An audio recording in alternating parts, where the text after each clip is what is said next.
Make it 5 straight losses for the Flames after their defeat at the Heritage Classic. Hey everyone, welcome into another edition of Burning Questions. Rob Wong, joined alongside by Postmedia Calgary Flames writers Wes Gilbertson and Danny Austin.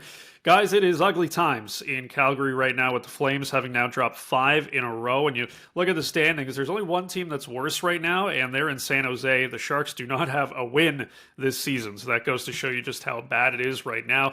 Wes, we'll start with you. What is your biggest concern with this team right now?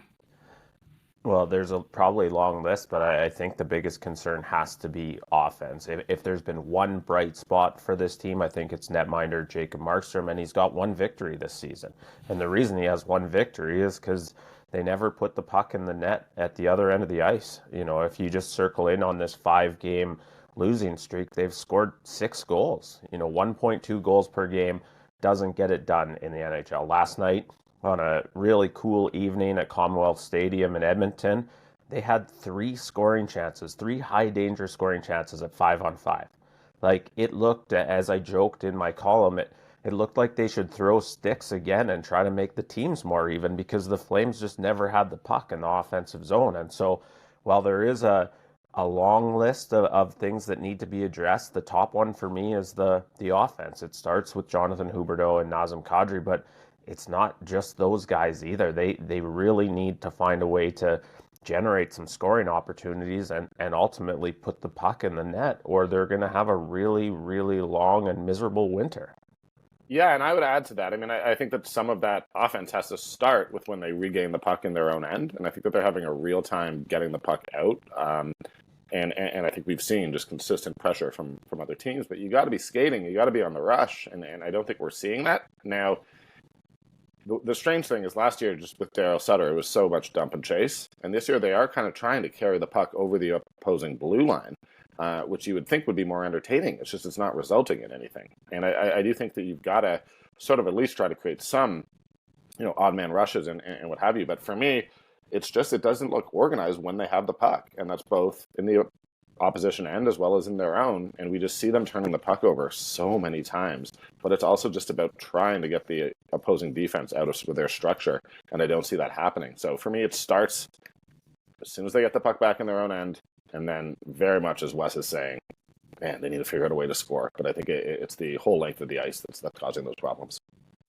Now, we see it every year, and we've seen it in the past. Teams that have bad Octobers are able to turn things around and have successful seasons. What is the reason to feel optimistic and hopeful about this team right now, Danny, in your opinion? That they can't possibly be this bad on some level. It's impossible to talk about this team without talking about Nazem Kadri and Jonathan Huberdeau, but they have not been good. They have not been effective, not just the top 2-line players. I just don't think they've been very good at all. But we know that they're better than this. Or at least we think that they are better than this. There's a long history of them producing and being, very good NHL hockey players. So you go up and down the lineup, and outside of, in general, I would argue that line of Backlund, Mangiapane, and Coleman has been pretty good and arguably their best line. And I don't think you really have a huge problem with the 4th line. But those top 2 lines are not producing the way you want them to. And the good news is there's every reason to believe that they are better than that.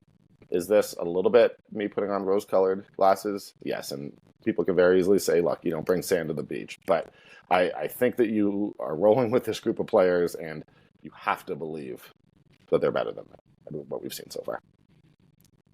It only makes sense, Danny, with that beautiful floral backdrop that you've arranged for today, that rose-colored glasses would be in vogue. And listen, the Flames need every reason for optimism they can find. Short term, there is one. It's that Rasmus Andersson, their top defenseman and power play quarterback, is coming back from a 4-game suspension. He'll be back in the lineup Wednesday against the Dallas Stars.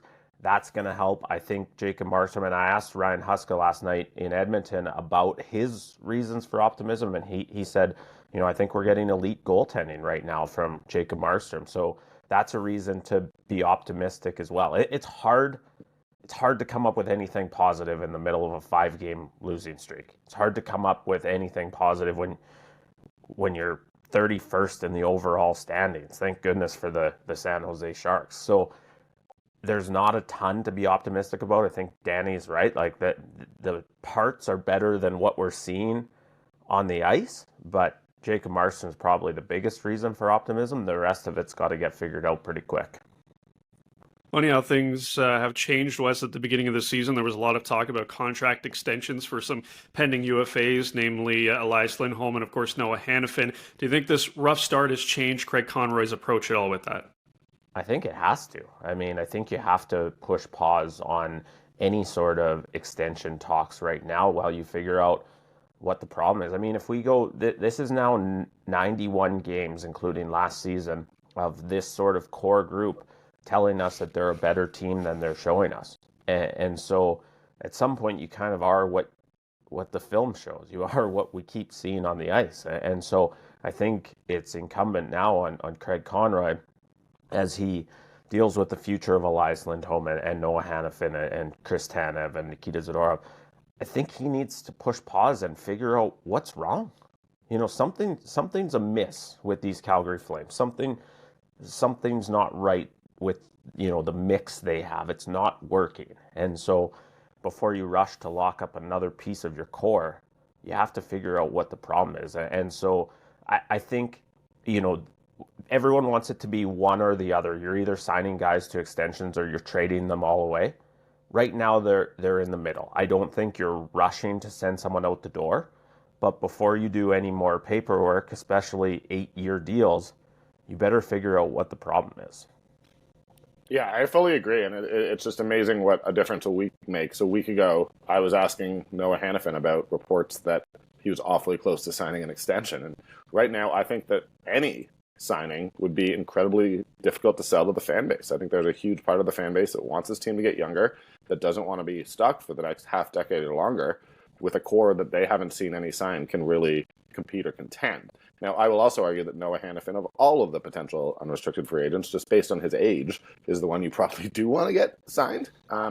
But they have to be looking at trades at some point here. I still think that they'll give it another 10, 15 games before they're seriously considering a huge change in direction. But the problem is always going to be anyone who tells me the Flames need to rebuild, well, you have Huberdeau signed for the better part of a decade here. Kadri's not going anywhere. You have expensive veteran players on contracts who are not going to be pleased if all of a sudden you're dealing away their best teammates. So there's no easy solution. A big part of that is on former GM Brad Treliving for signing these guys to these long-term extensions. But absolutely, it has changed the calculation. And this is, at the end of the day, an entertainment product, and you need your customers to be happy. And customers will not be happy. Flames fans will not be okay with the idea that this is good enough and that you're just going to run it back year after year for the rest of the 2020s, just on a hope and a prayer that it's better. So it's absolutely changed the calculation. Yeah, tough times on and off the ice right now for this struggling Calgary Flames team. As always, leave your thoughts in the comments section below or send us an email at calgaryflames@postmedia.com. For Wes Gilbertson and Danny Austin, I'm Rob Wong. Thanks for tuning in. We'll talk to you next time on another Burning Questions.